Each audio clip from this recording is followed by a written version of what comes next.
Берилген бөлчөктү эсептейли. Биз көрүп тургандай бөлчөктүн бөлүмүндөгү санды жөнөкөйлөтүүдөн баштайбыз. Анын жөнөкөйлөтүүдө биз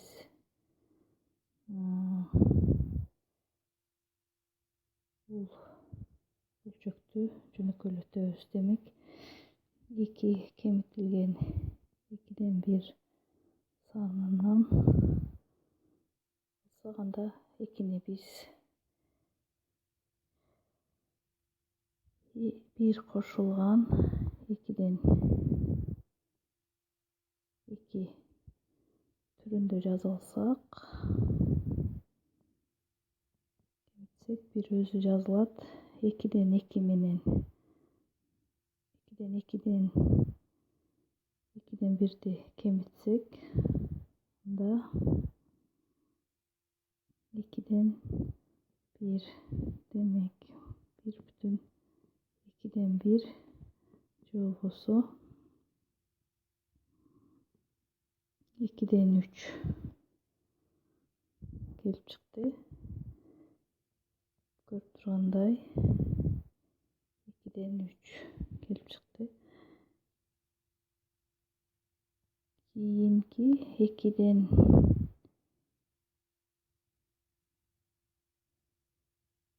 кемитебиз. 2/3'тү ордуна койсок, анда демек 2 өзү жазылат. Кемитүү 1 бөлүнгөн 2/3 же болбосо 2 кемитилген 1 көбөйтүлгөн.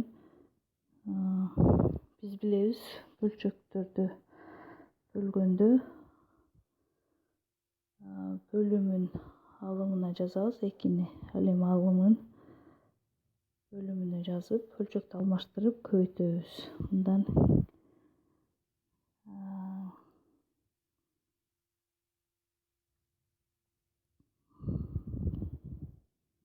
2'den кемитебиз 3/2'ни.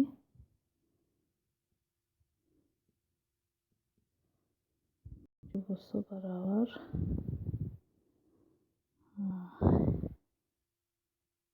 2'ни 1 кошулган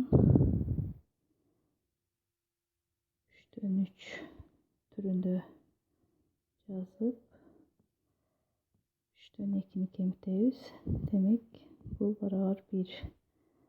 Эми 3/2'ни кемитсек, 3/1 же болбосо буруш бөлчөккө айландырсак 3/4 деген сан келип чыкты. Демек, 2 бөлүнгөн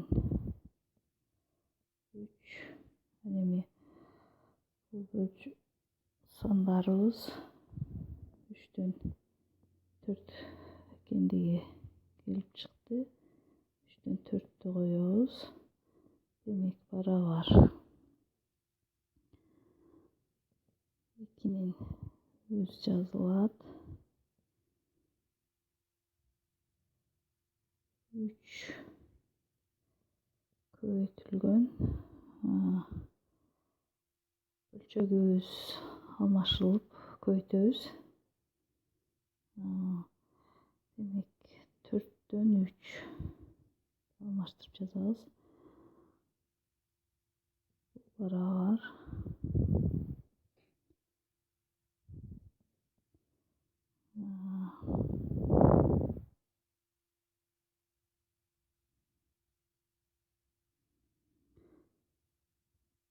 3 деген бизде бөлүмү 1 деген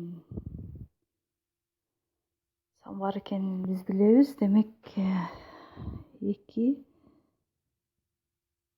көбөйтүлгөн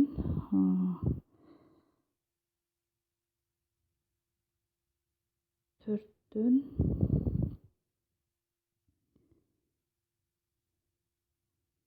9. 3 менен 3'tü көбөйтсөк 9.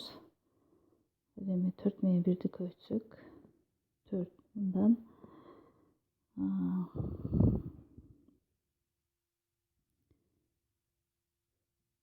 бул жерде 1 деп элестетебиз. Жазбай койсок деле болот. Демек 9'dan 8.